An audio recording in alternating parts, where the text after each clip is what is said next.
Are visitations by demons just the fanciful imaginings of fiction writers and Hollywood movie producers? Or do they really occur? Joe Heinzelman says they do. There are demons that are set to keep us from God. There are demons that are set to do nothing but to frustrate the maturing process. There's no other grand scheme that they have but to do those two things. Joe grew up in Missouri. He attended church as a boy but never had a relationship with Christ. Even when he was young, Joe could sense a spiritual battle brewing around him. I used to love riding my bike, and there was a bike path that ran along the ditch, and I remember riding it from my friend's house, and I just really felt this presence of light on one side of me and a presence of darkness on the other side, and I just kind of shrugged my shoulders and was like, well, whichever one of you gets me first can have me. Joe had few friends. He also never knew his birth father. The loneliness and fear he felt as a child would lead him down a dark path. The biggest thing I was looking for back then would be relationships. It was the piece of my life I felt was missing. When his mother and stepfather separated, Joe began to fill the void in his life with alcohol and eventually the occult.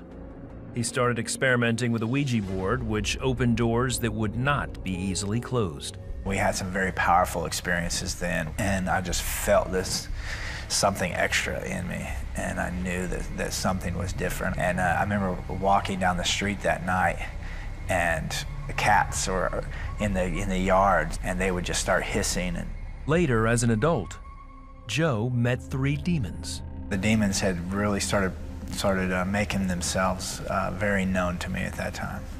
There was 3 of them. One was a manipulator, and it took on the female persona. The other was a tormentor, and he took on the male persona, and then the other one was the mastermind. Every night I would meet with them, and they would just fill me with this knowledge of the kingdom of darkness and how they operate. It was one of those moments that, look, if you'll just let us teach you, then we'll give you everything you want. Joe says the demons began prodding him to harass Christians. They began to put me into situations where, you'd have good-hearted Christian people, evangelists out, preaching in the streets. I would engage them in conversation, and 9 times out of 10, they would be outside with me 30 minutes later smoking a cigarette, questioning their faith. That was a big thing to me, to be able to unhinge a believer. One evening, Joe says his demons told him to go and disrupt a church service. They told me to mock God in his own house, and this was exciting for me. And so we go to this little tiny storefront church. As I was walking into the doors, those 3 handlers had to stand outside the door. It wasn't that they didn't want to go in, it was that they couldn't go in. That night, the war for Joe's soul intensified. The singer began to sing about taking the children back from the devil, and I got infuriated. I mean, it was just boiling inside of me, and I was wanting to explode and to tell her, man, leave the children alone, they're mine. Eventually, the pastor gave an altar call. This lady comes to me and asked me if I wanted to accept Jesus into my heart. And I told her, lady, you're a woman of God, and I don't want nothing from you because you got nothing I want. I don't have any clue how I got there, but I was at the altar. For almost 45 minutes, they were just casting these demons out of me all over the sanctuary. And so all I could think about was, man, the devil's gonna kill me. They're waiting for me right outside. And this sweet old lady was patting me on the back, and she's like, oh, you're gonna be okay, son. It'll be all right, don't worry.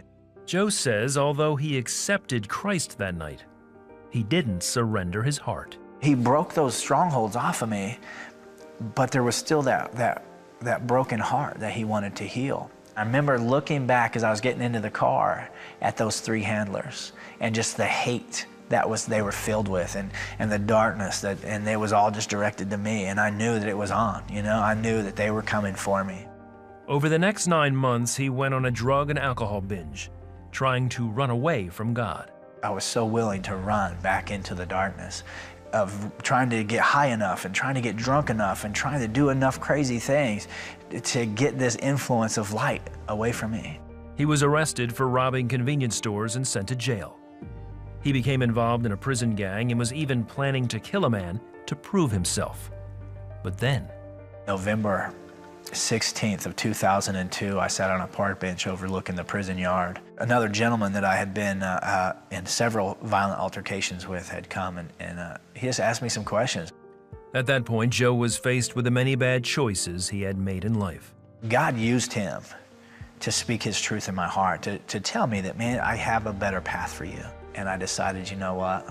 Whatever you have for me, if you can get me out of this moment, then if you have something better than my plan, then I'm willing to do it. And so I got off that park bench that day and started walking towards God and never looked back.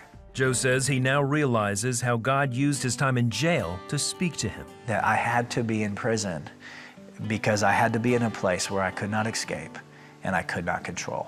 Because with the world, I could get lost and I could run and run. I know what it means for David when he said, I make my bed in hell and lo, you are with me.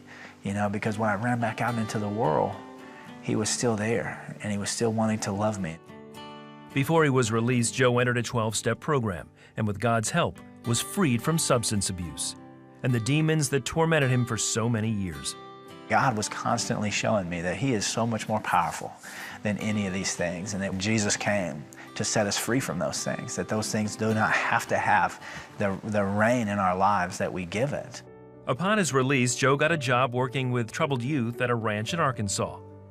He also pastors a small church and ministers to those who struggle with demonic influences in their lives. Jesus says that we can know God as God knows us. Man, I want to know how many hairs is on his head. I want intimacy with Christ and with the Father. You know, there's a lost and dying world out there that needs to know that he loves us and he's more powerful than any darkness that could ever overtake you. His grace and his mercy, his compassion for you is greater than any sin.